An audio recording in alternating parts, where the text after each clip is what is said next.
मैंने भगवान राम का भी किरदार किया है रामायण में। मैंने संकट मोचन हनुमान सीरियल जो कि 3 साल चला, उसमें भी राम का किरदार किया। दीप उत्सव में योगी जी जो बनाते हैं उसमें भी राम बनकर मैं ही गया हूँ, और आरती भी जो है बीजेपी के सीएम साहब ने और मोदी जी ने भी आरती की है राम बन के। लेकिन मैंने एक फिल्म की जिसका नाम था श्री सिद्धार्थ गौतम श्रीलंका में। जब मैंने वो फिल्म की तो मैंने पहली बार बुद्ध का चरित्र पढ़ा था।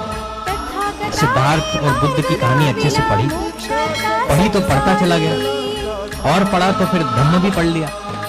अब जब ये सब कुछ कर लिया और वो फिल्म तैयार हुई, और वो श्रीलंका की आज तक की सबसे बड़ी हिट फिल्म है, बहुत बड़ी हिट हुई वहां पर। लेकिन वहां पर मुझ में जो परिवर्तन आया वो मेरे लिए एक बहुत बड़ा बदलाव था मेरे जीवन का।